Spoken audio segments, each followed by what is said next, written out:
Good afternoon, class. Thank you in advance for listening to our presentation. We really appreciate it. Today, we will talk about conflicts in romantic relationships. We will go over 4 conflicts, one being conflicts in marriage, conflicts in infertile couples, conflicts in homosexual couples, and conflicts in long-distance relationships. Hope you enjoy. Thank you. The definition of having conflict in a relationship is when problems arise that are hard to manage or fix. There are ways to work through these issues, but people can choose the negative way or the positive way. An example of a negative way is to be avoidant, lie, or cheat, while a positive way can be to confront, listen, and be supportive. We will explain different types of conflicts and 4 different types of relationships. Marital conflict is not just a difference of opinion. It is a series of events that have been poorly handled, which deeply damages the marriage relationships. This happens when problems fester and both spouses just don't want to talk about it, and it creates stubbornness, anger, pride, hurt, and bitterness, which leads to a lack of communication. Studies have shown that selfishness is the main cause of the conflicts in marriage. Today, I'll be talking about the influence of marital conflicts on child adjustment. Marital relationships are critically related to a child's development. Research has shown that marital relationships have been widely acknowledged as the same family and is a key element to determining the quality of family life. For the past decade, researchers have spent their careers studying the effects of child development when parents are having serious marital issues. Studies have shown that the marital conflict has a direct impact on a child's development and adjustment. When a child is constantly witnessing their parents fighting and arguing, they encounter something called the spillover effect, which basically is the parents' actions, like I said before, spilling over onto the child. So like if the parents are having negative relationships with each other and that's all the child sees, they start to act the same way. So it can cause aggression and with the parents. So like the child can become aggressive with their parents, and it can lead to an inadequate way of basically handling problems with the child. Believe it or not, from the time a child is born, the parents are a silent role model to their children. The child uses their parent as a guide to their social development. With that being said, when the parent is behaving in a negative way, that is what the child will mimic. So it's really no mystery to see why children act the way they do, because sometimes it comes from their household. Studies have shown that children from families of divorce have higher levels of success since the parents are not together anymore, whereas children who have parents that stay together but still argue, they have more trouble developing because they're in that toxic environment. So to reiterate this, it's basically when 2 parents are fighting and they know they don't get along, and then they just decide that they're going to get a divorce just to make things better for both of them. The child has more of a better outcome because they're not in that toxic environment. They know their parents aren't together and they're not arguing and fighting anymore. But sometimes the parents don't want to break up their relationship, so they decide to stay together and they just basically cohabitate, and they don't really solve their issues. So the child just sees the negative energy and them fighting all the time. So it just causes the child not to develop properly. New research reveals why some children are badly affected by negative family conflicts while other children survive without significant problems.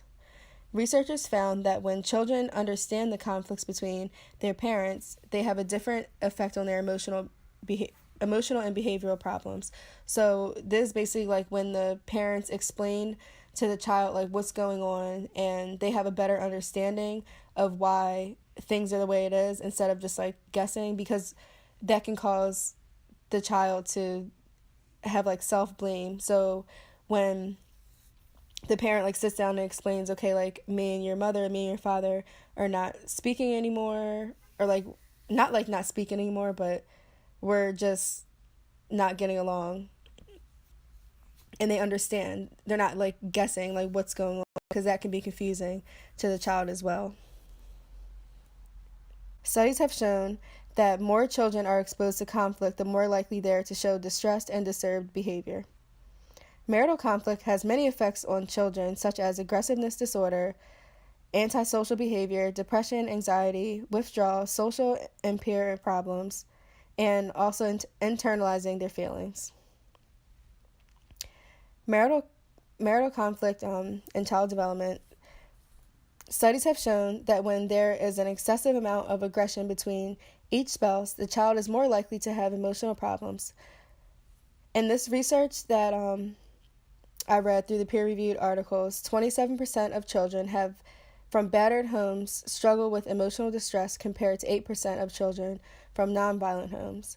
When a child is in a home where there is conflict in the marriage, they tend to blame a lot of the conflict on themselves because they feel like they're the reason for the conflict. So like I said in the slide before, when the parents sit down and talk to them and let them know what's going on, they don't really self-blame.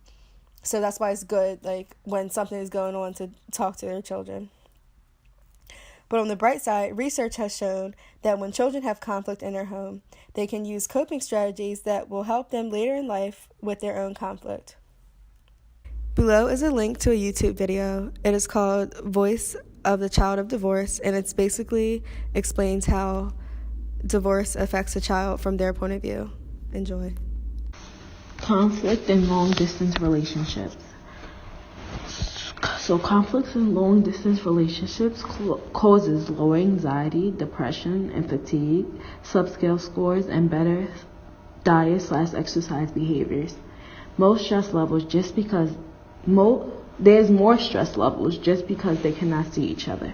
Up to 40% of college students, approximately 1 million other U.S. couples report being in a long-distance relationship.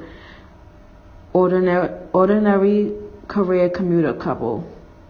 Couples in long-distance relationships are more likely to experience stress related to separation, travel, career, and relationship decision-making. Long-distance relationships also may affect not just two members of the couple, but other family members, mainly the children as well. More information on long-distance relationships is specifically research found that long-distance college students were together significantly less often, had significantly less face-to-face contact, and were physically together on average only once every 23 days. It causes anxiety, loneliness, and yearning for the partner, which makes them want the partner more because they can't see each other for a very long time. Separation for days, weeks, or months is more likely to activate the attachment system and alert partners to further issues.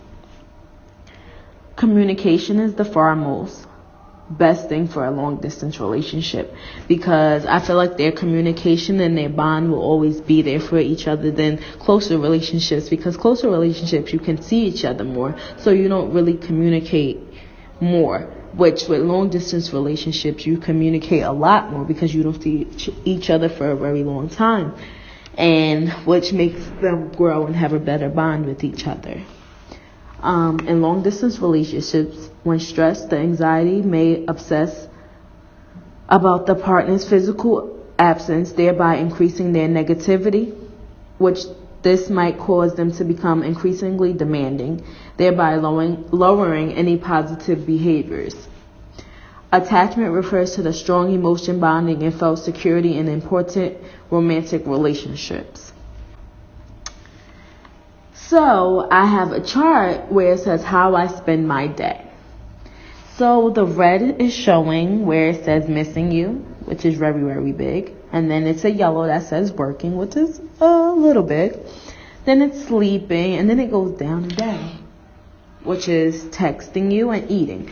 The most that you see in this chart is where it says missing you. It shows how much this person misses you because they don't see you as often. So, of course, they always have you on your mind, and you're really stressing about them, and which can cause you to won't have you think about other stuff. The only thing you think about is them because you miss them so much and you're in a long distance relationship, so you really can't see them. So you start not thinking about work, sleeping, texting them. Well, that's the mainly thing you probably would do, and eating. So you're stressing a lot just because you're thinking about them all day.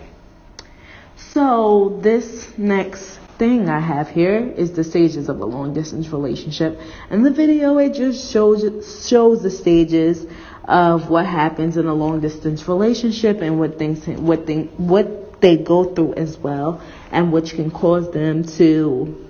It shows them how they miss each other, and it can also lead to a breakup because if you don't see that person for a very long time, things start to happen and y'all start to lose distance between each other and just talking to one another, which can cause them to not want to be with each other.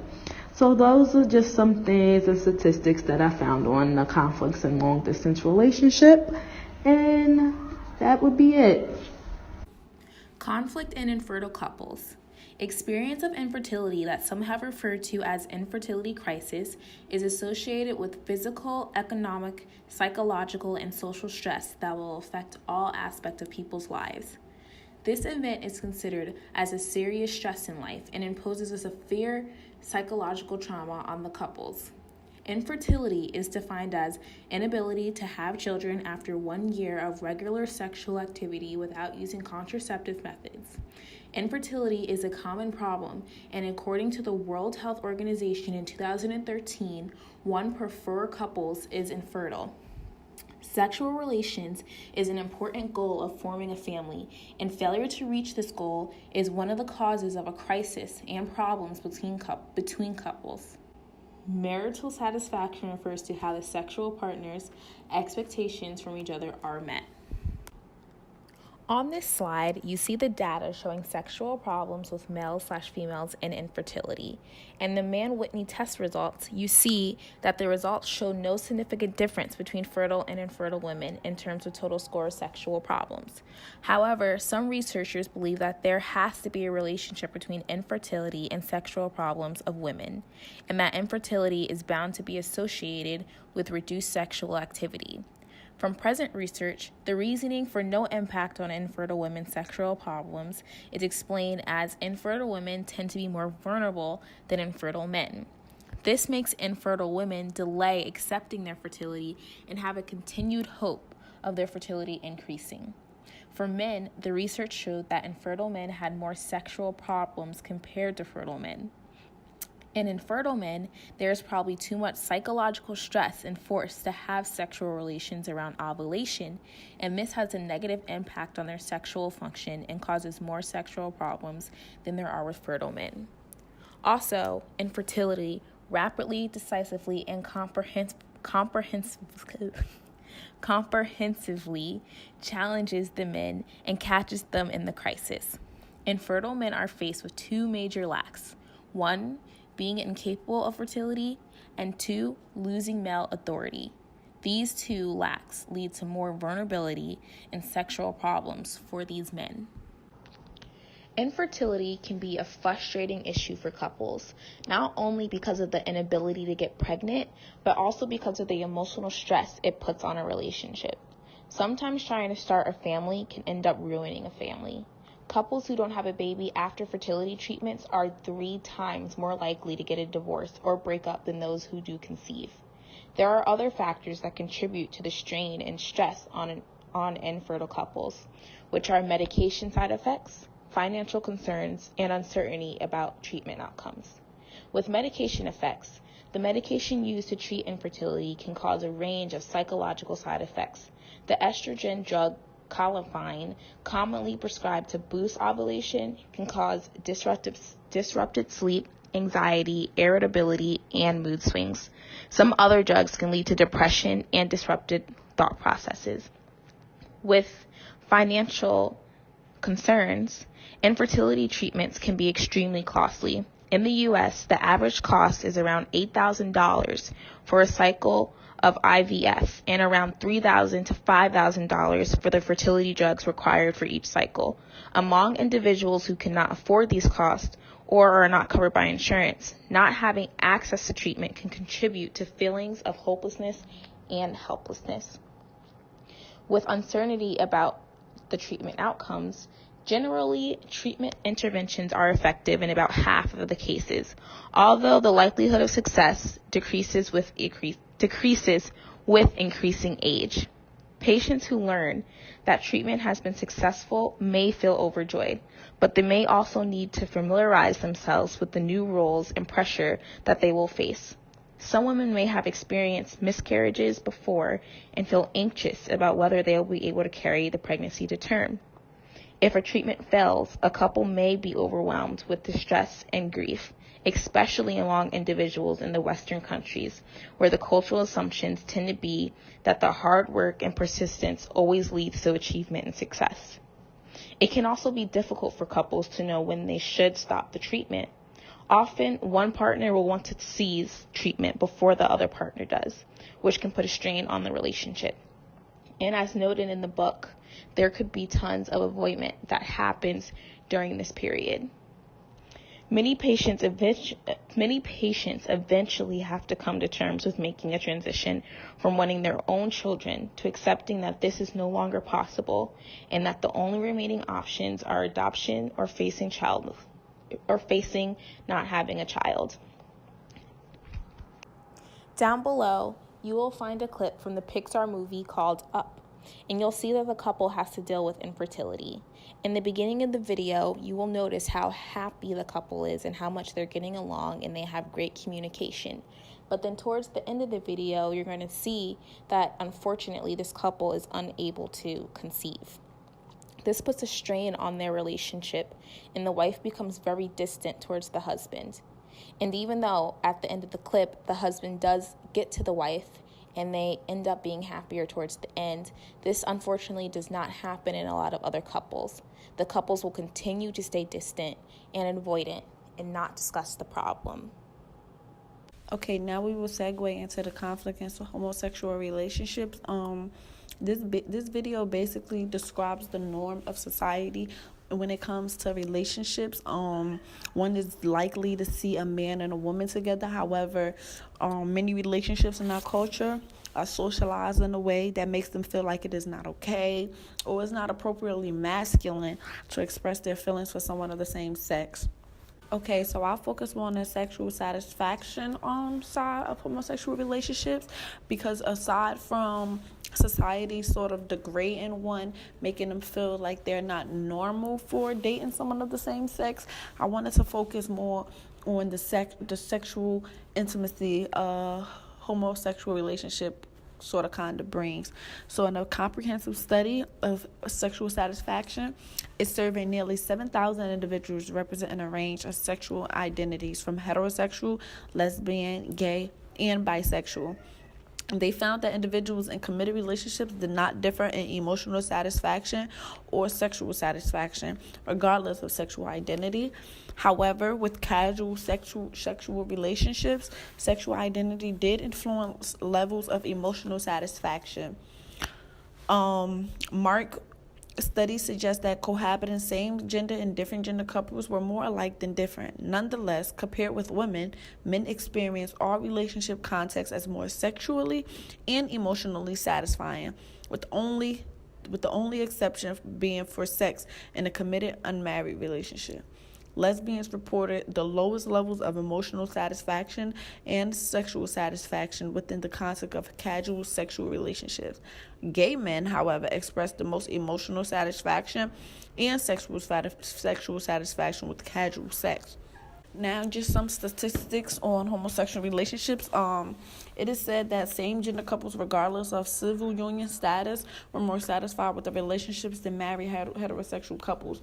So it seems to be that couples that are, in the same sex seems to be more happy with life and more free and open with love than couples that are married relationships. Same-gender couples also reported less relational conflict and experienced more positive feelings toward their partners than did married heterosexual couples. But to note, simply being in a relationship is not necessary. necessarily the same as being committed to a spouse or a partner. Therefore, it is important to consider not only relationship status, but also the perceived level of relationship commitment. However, for some that might not know, relationship commitment is defined as having an emotional bond with the partner, coupled with the desire to nurture and preserve the connection long term. Research has repeatedly demonstrated that for heterosexual couples, relationship commitment has been a key factor in sexual satisfaction.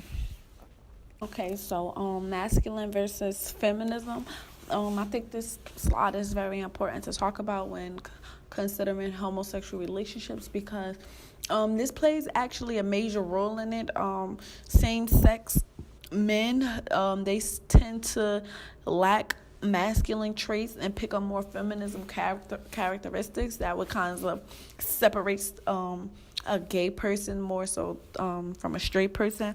Masculinity has generally been found to be positively unrelated to several mental health variables, whereas feminism has been found to be either unrelated or negatively related to such variables.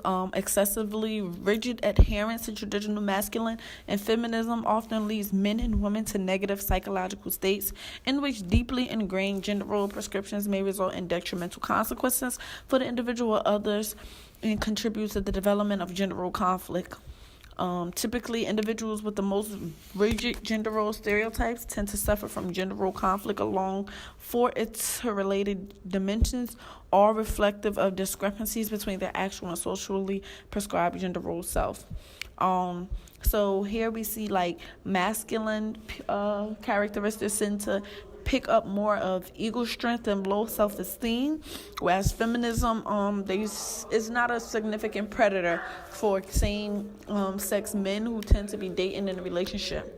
In conclusion, we found that marital conflicts have more of a negative impact on children and surrounding families rather than the actual couple. Having a family is very important for a relationship to grow, and when couples are dealing with infertility, they usually ignore their problems, give up, and separate compared to staying positive and working together. Same-gender couples experience less conflict compared to heterosexual couples. Couples in long-distance relationships are more likely to experience stress, anxiety, and obsession. Thank you so much for watching this video. We really hope you enjoyed and learned about conflicts and different types of relationships. And here's our reference page.